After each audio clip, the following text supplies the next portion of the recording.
2시간 전에 마감한 트레이더가 생생하게 전하는 글로벌 마켓 리뷰 델타원입니다. 우리 시장은 반등 좀 주는 듯 했는데 풋옵션 프리미엄만 잔뜩 빼고는 도로 내려왔고 해외 시장 또한 반등 주는 듯 했다가 다 밀려버렸죠. 또 금리가 올라가서 그렇다고 하는데 글쎄 트레이더의 관점에서는 지금 금리가 문제가 아니라 ECB를 앞두고 에너지 가격이 잡히지 않는다는 것이 핵심이라고 봅니다. 시장을 어떻게 해석하고 있는지 그리고 대응책은 무엇인지를 이야기해 보겠습니다. 먼저 아시아 세션 갑니다.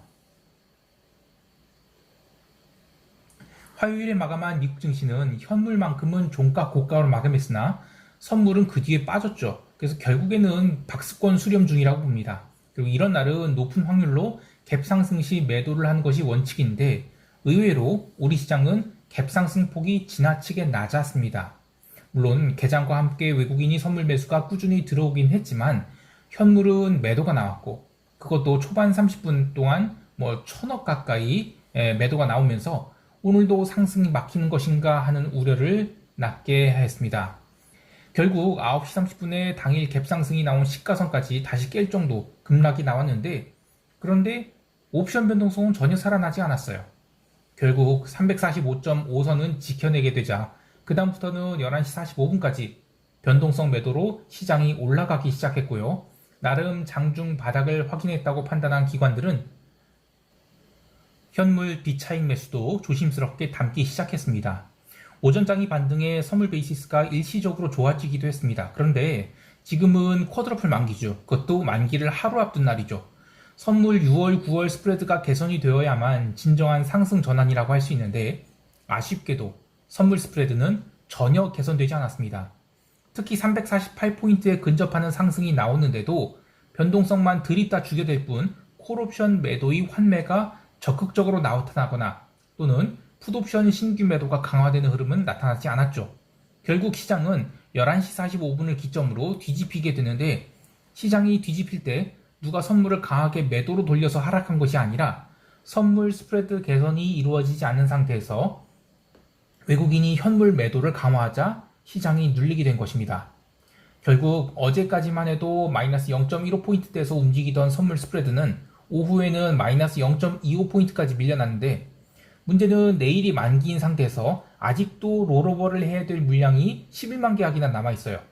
보통 8만에서 9만 계약 정도를 남기고 만기를 맞이하게 되는데 이번은 휴일이 껴있어서 그런지 롤오버를 4일에 걸쳐서 할 것을 3일에 하다 보니까 만기일 당일에 롤오버할 물량을 평소보다 더 많이 남겨놓은 거예요.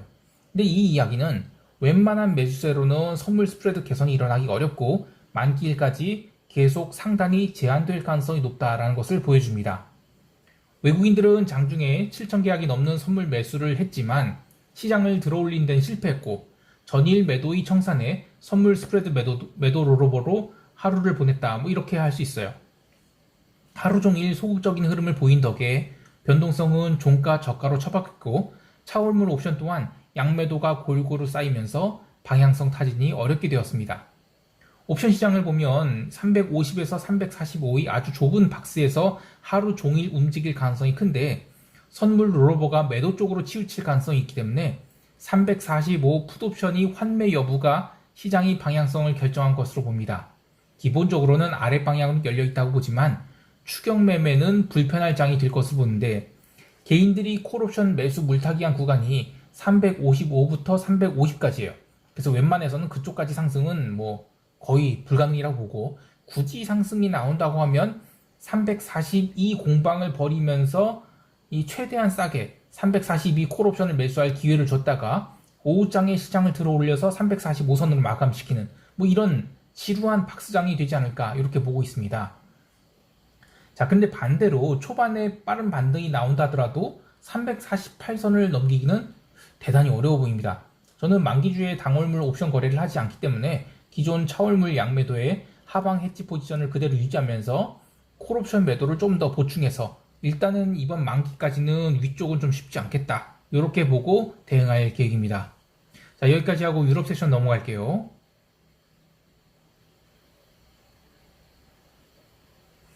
유럽 증시는 개장과 동시에 매도가 쏟아져 나오면서 하루 종일 하락을 했습니다.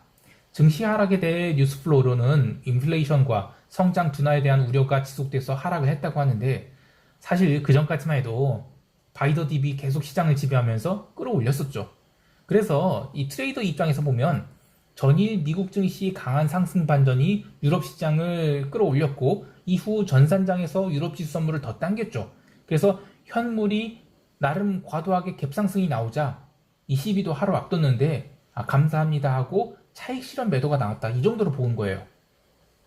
유럽 증시는 지난 3월 전쟁 쇼크 이후로 가장 강하게 반등한 상태죠. 그런데도 여전히 밸류에이션은 싸다라고 주장한 쪽이 많아요. 그 근거가 지금 유로스탁스 600 종목을 기준으로 10년 평균 P 레이쇼가 이제 14에서 15배 정도로 움직이는데 지금은 12에서 13배 정도로 움직인다. 그런데 2021년 그러니까 작년에는 그래도 뭐 지금 17배에서 18배까지 움직였죠. 그래서 지금 그 기준으로 보면 굉장히 싸다 이렇게 하면서 매수를 해야 된다고 외치고 있는데 내일이 20일을 앞두고 시장은 금리 상승기에도 위와 같은 밸류에이션을 줄 수 있는지에 대한 질문을 제시하고 있다. 이렇게 보고 있어요. 자, 그런데 유럽 증시 하락폭 대비 변동성 증가는 얼마 되지 않았거든요. 여전히 미국 변동성 지수가 유럽 변동성보다 더 높은 상황이고요. 그래서 내일의 ECB에 라가르드가 기자회견을 망치기라도 한다면 일시적으로 변동성은 살아날 수 있다고 봐요. 하루 종일 채권 시장이 또 하락을 해서 독일 국채도 전저점 갱신했죠. 이제 독일 10년물은 1.349%까지 밀렸는데 라가르드는 지금 25bp 인상도 아주 후하게 쳐준 것이라 생각하고 있고 계속 비둘기적인 태도를 보이고 있어요. 자, 그런데 시장 참여자들은 지금 같은 인플레이션 국면에서 25bp 인상은 아주 기본이고 용단을 내린다면 50bp까지 해야 되지 않을까 이렇게 타진 중이에요. 어쨌든 채권 시장은 오늘이 하락으로 25bp 인상은 확실하게 프라이싱했다고 보고 있습니다.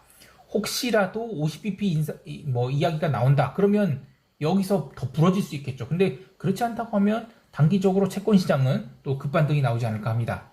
근데 그게 증시를 끌어올릴 모멘텀은 아니라고 봐요. 근데 그 이유는 역시 원자재 때문입니다.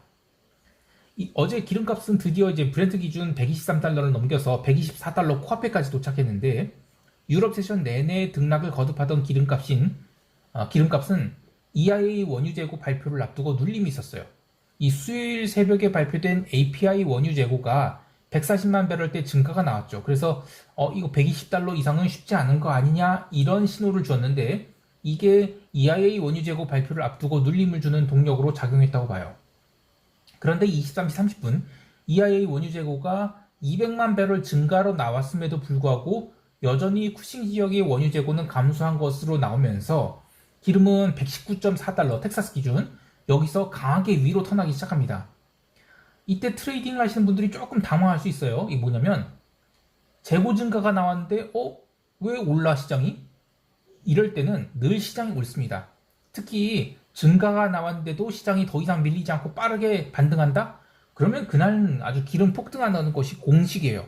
특히 이것은 오후장으로 갈수록 더 그런데 왜냐면 펀더멘털을 보고 숏으로 진입한 쪽에서 이거 시간이 지날수록 내 숏이 틀렸구나 라면서 스탑로스를 날리기 때문입니다. 재고 증가에도 기름값이 상승하기 시작하자 투자자들은 과연 가격 상단이 어디에서 형성될지를 고민하기 시작했는데 생각보다 빠르게 120달러 돌파했죠. 그래서 그러면 그 다음부터는 이제 최소한 오늘 고점인 121달러는 무조건 보겠구나. 그리고 이제 매크로 트레이딩 하시는 분들이라면 텍사스 기름보다는 브렌트 기름을 보면서 그러면 브렌트 기름은 과연 122달러를 돌파할 수 있을 것인가 이걸 관찰하고 있었을 것 같아요. 왜냐면 그 브렌트 기름이 3분기 가격을 지금 140달러로 상향 조정을 했죠. 이 골드만에서. 근데 그 리포트가 엊그제 나왔단 말이에요. 사실상 최고가 부근에서 나왔어요. 그럼 이제 어떻게든 기름 가격은 위로 달려줘야 되는 상황인데 원유 재고가 증가를 해서 밀리기 시작했다. 그러면 사실상 이 개꼭지가 될 수 있는 거였거든요. 근데 재고 증가에도 시장이 하락 전환하지 않는 거예요. 그러면 이거는 증가라는 어떤 이슈를 두고 바이더 딥이 들어왔구나 이렇게 봐야 되는 거죠. 그래서 시장이 하락 전환하지 않으니까 브렌트 기름의 매수가 쭉 들어오기 시작하면서 시장을 당겨 올렸어요. 근데 초반에는 텍사스보다 브렌트가 더 강세를 보였습니다. 이것은 그 원유 재고는 텍사스에 한정된 것이고 브렌트는 어차피 바이더 딥이 들어오고 있었던 거예요. 그래서 시장을 들어 올리다가 나중에 이제 브렌트 기름이 121달러 돌파하니까 텍사스 기름도 강하게 상승 전환을 했죠. 그래서 그 다음 때부터는 브렌트 마감까지 파죽지세로 달리게 됩니다. 오늘 기름값 흐름에 대해서 이렇게 길게 이야기한 이유는 이게 바로 지금 유로존이 처한 고민이기 때문이에요. 에너지 가격이 잡히지 않고 있는데 과연 통화 정책으로 에너지 가격을 잡을 수 있을 것인가? 사실 어렵죠. 그래서 이 시장 참여자들이 고민을 하는 거예요. 강력한 처방을 하면 할수록 시장에 충격은 주겠지만 지금 라가르드가 여태까지 한 애매한 정치적 발언들 그런 걸 고려하면 그런 극약 처방은 일어나지 않을 것 같아요. 그러면 에너지 가격은 끝장을 보지 않겠는가 이런 우려가 있는 거예요. 여하튼 내일 ECB 그리고 기자회견이 굉장히 중요합니다. 아참 그 새벽 1시 50분경에 시작된 이 천연가스 급락이 있어요. 이것은 텍사스주 퀸타나 섬에 있는 프리포트 맥모란 사이의 그 LNG 터미널에서 화재가 발생했다 그런 뉴스 때문이에요. 근데 이런 일시적인 요소로 가스 가격이 급락한 것은 펀더멘탈과는 무관하죠. 그래서 이거 따라가서 매도를 하면 굉장히 위험하다고 봅니다. 아직은 기름 가격이 꺾이지 않아서 전체 에너지 가격이 꺾이기 전에는 매도 관점을 갖지 않으려고 합니다. 이제 미국 세션 넘어갈게요. 미국 지수 선물은 유럽 세션에서 증시가 눌리는 것 치고는 상당히 강했습니다. 다우지수 중심으로 밀리고는 있었지만 미국 지수 선물이 새벽에 현물 마감한 뒤로 마이너스 0.2%대 선물이 하락을 했죠. 그런 상황에서 추가로 하락이 나왔기 때문에 이 정도 눌림으로는 시장이 그래도 잘 방어하고 있다라고 볼 수 있어요. 본장 개장 후에 나스닥 중심으로 선물 매수가 또 강하게 들어왔죠. 그래서 시장을 들어 올렸고 결국 장중에 증가한 변동성은 또 하루 종일 눌리게 되었습니다. 하지만 유럽 마감 후에는 다시 매도가 나왔는데요.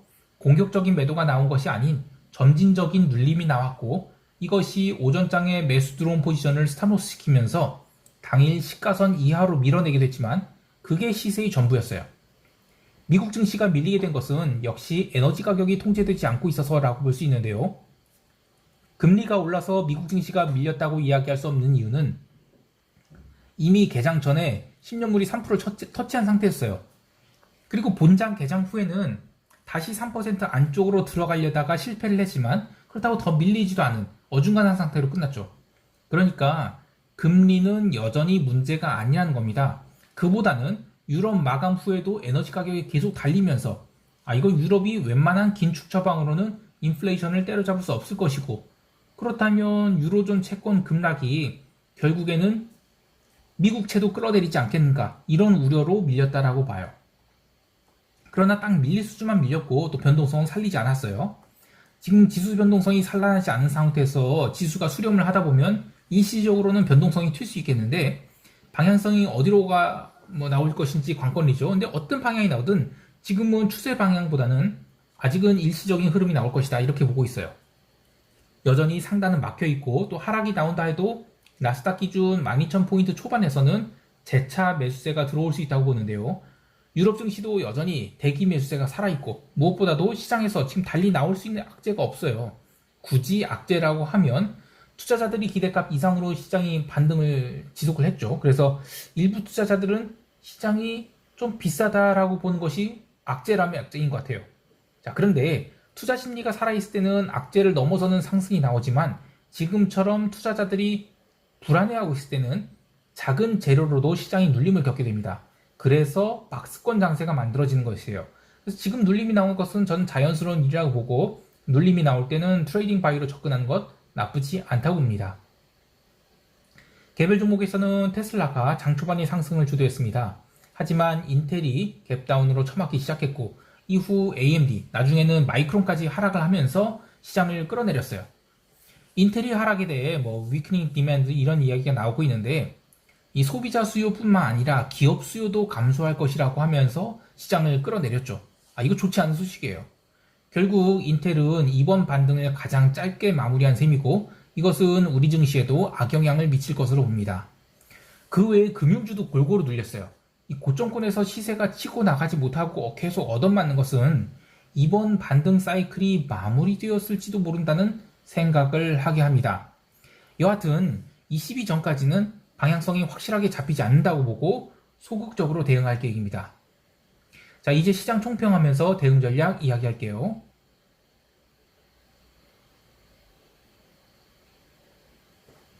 우리 시장은 만기를 맞이해서 위쪽은 닫혀 있고 아래쪽은 열려 있는 시장이 될 것으로 보고 있어요. 선물 매도 롤오버 물량이 너무 많고 스프레드 개선은 이루어지지 않고 있기 때문에 이것이 시장을 계속 짓누를 것으로 보는데요. 시장이 바닥을 확인하고 나서 오후장이 된다면 콜옵션 환매가 나오면서 반등이 나올 수 있겠으나 일단 오전장은 눌림이 이어질 가능성이 큽니다. 따라서 오전장은 콜옵션 매도를 쌓고 오후장이 반등이 나온다. 그러면 굳이 콜 매도를 하지 않고 지켜보는 그런 변동성 매도를 하되 소극적인 매매로 일관하겠습니다. 해외 시장에 대해서도 단기적으로는 매도 관점 지속하고자 합니다. 하지만 적극적인 매도보다는 ECB를 두고 시장이 단기적으로 눌린다 이 정도로 보고 있어요. 그래서 유로존 채권이 과연 언더슈팅 줄지 이거를 집중적으로 관찰하고자 합니다. 유로화 또한 수렴 중이라 방향성이 크게 나올 수 있겠는데 방향성이 나온다 해서 추격 매매하기보다는 유로화 또한 매도 관점으로 대응할 것입니다. 그래서 또 다음 주 통화 선물 만기죠. 그래서 포지션을 크게 늘리지 않고 그냥 태핑하는 정도로만 대응할 것입니다. 전반적으로 시장이 변동성 축소와 수렴 과정을 거치고 있어요. 그래서 변동성이 살아나기 전에는 소극적 대응을 계속하도록 하겠습니다. 자, 오늘도 성공 투자하시고요. 이상 델타원이었습니다. 감사합니다.